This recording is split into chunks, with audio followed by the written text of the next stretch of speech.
साथियों, मैं हवलदार चंदन पांडे, पूर्व NSG commando Bhojpur physical academy में स्वागत करता हूं। हमारी एकेडमी को रिजल्ट ओरिएंटेड, जो कि पहले भी बहुत सारे जगहों में मैंने प्रूव कर चुका है कि एक ही है, अगर वर्ल्ड में कोई अगर एकेडमी है रिजल्ट ओरिएंटेड तो भोजपुर फिजिकल एकेडमी है। हमारी जो बच्चियां थी उसमें से 2 बच्चियां डिस्क्वालीफाई हुई थी रनिंग में डिस्क्वालीफाई हुई थी, लेकिन जितनी भी बच्चियां हमारे पास आई थी वो आज मद्य निषेध के वर्दी पहन चुकी हैं, यानी कि अपना रिजल्ट लिस्ट में नाम देख चुकी हैं। जितने भी लड़के आए थे, 4 लड़के हमारे छठे हैं, 4 लड़के हमारे डॉक्यूमेंट की वजह से, जो उन्होंने NCL EWS जमा नहीं किया था, इसकी वजह से छठे हैं। और मैं 21,391 वालों को बता दूंगा कि आँख खोल लीजिएगा, नहीं तो बाद में आप चिल्लाते रह जाइएगा। कोई मैं आंखें खोलना चाहूँगा आपको। 21,391 के बच्चे जो अभी चिल्ला रहे हैं, 689 में जो बच्चे चिल्ला रहे हैं, अब चिल्लाने से कोई फायदा नहीं है। आपका NCL पहले क्या होता था, पहले ले लेता था, पहले ये होता था, पहले वो होता था, पहले ऐसा चलता था, पहले वैसा चलता था। 8415 में ऐसा चला है, 365 में ऐसा चला, 2380 में ऐसा चला। छोड़ दीजिए, मैटर को ही खत्म, क्लोज। सरकार कभी भी आप देखो, आर्मी में, एयरफोर्स में, नेवी में, मर्चेंट नेवी में, या अपना कोस्ट गार्ड में, या अर्धसैनिक बल में, SSC GD में, वहाँ तो बहुत सारे बच्चे डॉक्यूमेंट को ऐसे छांटते हैं। डॉक्यूमेंट अगर आपका नहीं है तो छांट सकता है, कभी भी छांट सकता है। ले लिया था, लेना चाहिए था, ये करना चाहिए था, वो करना चाहिए था, ये अब नहीं चलेगा भाई। उसका मन, उसने पहले क्यों ले लिया अब उसको पता है। अब उसको डॉक्यूमेंट चाहिए, वो डॉक्यूमेंट की रिक्वायरमेंट है तो है। हमारे पास लड़के आते थे आर्मी में, हम लोग डॉक्यूमेंट चेकिंग में बैठते थे, नहीं है तो नहीं है, जाइए, अब बाहर जाइए। आप दौड़ में 100 मार्क्स लाए हैं, फिजिकल में 100 लाए हैं, रिटर्न में 100 ले हैं, डॉक्यूमेंट नहीं है तो क्या वैल्यू है आपका। तो खाली रनिंग करने से, खाली हाई जंप करने से, खाली गोला फेंकने से और खाली पढ़ने से नौकरी नहीं हो जाता है। इसके अलावा आपको सबसे पहले, अगर आप किसी चीज़ का फॉर्म भरते हैं तो सरकार उसके ऊपर नोटिफिकेशन जारी करता है, ये डॉक्यूमेंट की रिक्वायरमेंट है। तो फॉर्म भरने से पहले, जैसे EWS और NCL का जो मैटर आ रहा है, इसको समझने की चीज़ है। अब आप समझेंगे तो होगा, नहीं समझेंगे तो नहीं होगा। ये तो समझने की चीज़ है, आप समझते नहीं किसी चीज़ को। ये जो उम्र है ना, 18 से 25, 18 से 30, ये हम आप ना कुछ जानते हैं, ना किसी की मानते हैं, आप ही सब जानकार हो जाते हैं। 18 से जो 30 का उम्र होता है, इसमें लड़का ना किसी की मानता है और ना कुछ जानता है, बस हवा में बातें करता है। आपने फॉर्म भरा, OBC और जनरल कैटेगरी के लिए जो हंगामा चल रहा है, SC ST का और जनरल कैटेगरी का नहीं, कोई हंगामा नहीं कर रहा है। हंगामा कौन बच्चे कर रहे हैं? OBC जिन्होंने अप्लाई कर दिया है और जिन्होंने EWS अप्लाई कर दिया है, हंगामा वही कर रहे हैं। उन्हीं को इस चीज़ का लग रहा है कि हम डॉक्यूमेंट की वजह से छट गए, और डॉक्यूमेंट की वजह से छट गए तो आपको पहले डॉक्यूमेंट क्यों नहीं बनाई। अब सरकार क्या बोल रहा है, ये 21, 22, 23, 24 छोड़ दीजिए। सरकार का कहना ये है कि जब आपने फॉर्म भरा, मेरी बातों को समझ लीजिएगा तो आपको कोई दिक्कत नहीं होगा। जब आपने फॉर्म भरा तो किस वित्तीय वर्ष में भरा? आपने अब खाली अप्लाई कर दिया कि हम EWS हैं, आपने अप्लाई कर दिया कि हम OBC हैं। कोई OBC नहीं होता है, कोई EWS नहीं होता है, सब जनरल कैटेगरी में आते हैं। अगर आप यादव हैं, कोयली हैं, कुर्मी हैं, बनिया हैं, जो लोग आप EWS में, EBC में, OBC में आते हैं, तो भैया आपको आर्थिक रूप से कमजोर है तब ना जी आप आते हैं, तब ना आपने भरा है। जब आप भरे हैं तो डॉक्यूमेंट क्यों नहीं था आपके पास? तो डॉक्यूमेंट है मेरे पास। मैं आर्थिक रूप से कमजोर हूँ, मैं EWS हूँ, मैं आर्थिक रूप से कमजोर हूँ, मैं OBC हूँ, मैं आर्थिक रूप से जनरल कैटेगरी से कमजोर हूँ, मैं EBC हूँ, मैं आर्थिक रूप से जनरल कैटेगरी से कमजोर हूँ, तब ना मेरे पास डॉक्यूमेंट है जी। तो डॉक्यूमेंट कब शो कीजिएगा? तो जितने भी लड़के मद्य निषेध में छटे हैं, वही छटे हैं जिनके पास उस वित्तीय वर्ष का, जिस वित्तीय वर्ष में, यानी कि फरवरी में जो नोटिफिकेशन निकला, और फरवरी का इनके पास होना चाहिए था। और ये बनवाए हैं कब?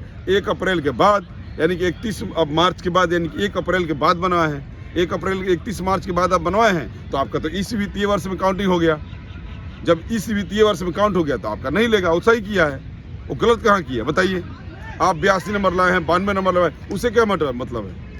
आप रिटर्न में 100 में 100 लेके आए, फिजिकल फेल हो गए, क्या मतलब है? रिटर्न में 100 ले आए, फिजिकल में 100 ले आए और डॉक्यूमेंट नहीं है आपके पास, तो जबरदस्ती उठा लेगा आपको? नहीं उठाएगा बाबू। आपके पास आपका जो रिक्वायरमेंट है गवर्नमेंट को, आपने ईडब्ल्यूएस क्यों डाला?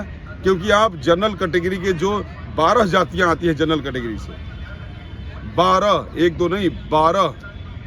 अब आप लोगों को पता ही नहीं होगा कि 12 कास्ट कौन कौन सा है। 12 आते हैं हिंदू, 4 आते हैं हिंदू में जैसे कि हो गए पंडित जी, भूमिहार, राजपूत और लाला, ये आते हैं हिंदू में। मुस्लिम में भी ऐसे ही पठान है, अपना उसमें भी आप देख लीजिएगा, हमको उतना इसके बारे में नहीं है, अभी पेपर नहीं है।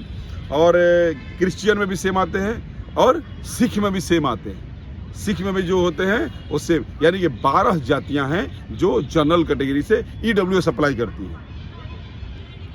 सेम ऐसे ही लगभग 36 या कितने हैं जो जनरल कैटेगरी से आते हैं लेकिन ओबीसी अप्लाई करते हैं, वो भी जनरल कैटेगरी में आते हैं। अब बुद्धि नहीं है तो कौन समझाएगा आपको? आप ओबीसी नहीं हैं, आप जनरल हैं, आप यादव हैं तो जनरल कैटेगरी में आते हैं। आप ओबीसी तब ले सकते हैं जब आपके पास ओबीसी सर्टिफिकेट हो।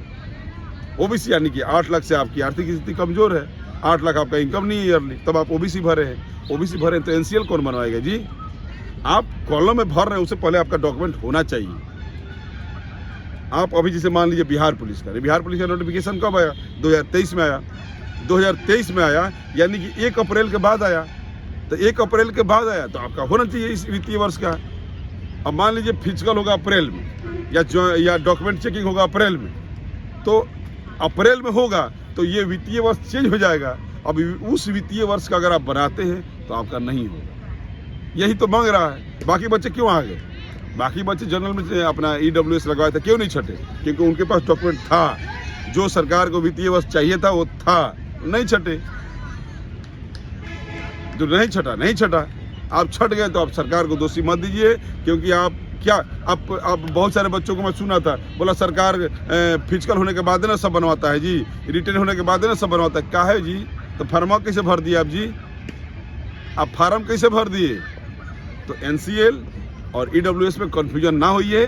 और 21,391 के जो बच्चे भरे थे, आप देखिए कि किस वित्त वर्ष में, यानी कि 2023 के 1 अप्रैल 2023 के बाद की भर्ती है, तो 1 अप्रैल 2023 के बाद का आपके पास ओबीसी वाले एनसीएल, ईबीसी वाले एनसीएल और जनरल वाले ईडब्ल्यूएस, आपके पास डॉक्यूमेंट होना चाहिए। तैयारी जम के कीजिए, मेहनत जम के कीजिए, लेकिन डॉक्यूमेंट भी साथ साथ में बनाइए। आप डॉक्यूमेंट नहीं रहेगा तो आपको ज्वाइनिंग कौन करेगा? नहीं करेगा। आधार कार्ड चाहिए, आपको जो ड्राइविंग लाइसेंस है, वोटर आईडी कार्ड है, मैट्रिक इंटर का मूल प्रमाण पत्र है, ये सब सारी चीज़ें होनी चाहिए। नोटिफिकेशन में साफ साफ सरकार देता है, ये सारे डॉक्यूमेंट आपके पास होना चाहिए, तब आप अप्लाई कीजिए, नहीं तो मत कीजिए। अगर आपके पास डॉक्यूमेंट नहीं है तो आप किस लिए अप्लाई कर रहे हैं? और फिर आप खाली दौड़ने पर लगे हैं, दिन रात दौड़ने पर, दिन रात पढ़ने पर लगे हैं, और लास्ट में सरकार को जाकर दोषी देते हैं। तो 21,391 के जितने भी बच्चे हैं, आपकी भर्ती इसी साल आई है, तो इसी साल का उसको चाहिए, इसी साल का एनसीएल भी चाहिए और इसी साल का ईडब्ल्यूएस भी चाहिए। अगर आप बनवा लिए हैं तो ठीक है, और नहीं बनवाए हैं तो फिजिकल के बाद बनवाइएगा। फिजिकल के बाद यानी कि अगले साल 2024 के में बनवा लीजिएगा, और तब बोलिएगा कि मेरा 82 नंबर था, 92 नंबर था। बाबू, डॉक्यूमेंट मोस्ट रिक्वायरमेंट है। आप जिस कैटेगरी से भर रहे हैं उसका डॉक्यूमेंट चाहिए। इस ईडब्ल्यूएस और एनसीएल के लिए ज़्यादा कन्फ्यूजन ना होइए। आप अगर इस साल बनवा लिए हैं तो आपका हो जाएगा, डॉक्यूमेंट में आप नहीं छटिएगा। तो ये मेरा वीडियो छोटा सा संदेश था उन बच्चों के लिए, और बहुत बहुत बधाई हो उन बच्चों के लिए जिनका 689 में मेरिट लिस्ट में आ गया। अब ये भर्ती कैंसिल नहीं होगा, ये भर्ती आगे बढ़ चुका है। इनकी ज्वाइनिंग लेटर में ज्वाइनिंग डेट भी आ चुका है। 17 नवंबर से 16 दिसंबर के बीच में इनको ज्वाइनिंग करना है। आप उस डेट में जाके ज्वाइनिंग कर लीजिएगा। ये मेरा वीडियो कैसा लगा? काफ़ी लोग गुस्सा में भी होंगे। आप कमेंट बॉक्स में पक्का बताइए कि आपको इस वीडियो से क्या सीखने को मिला, क्या नहीं मिला। Thank you. जय हिंद।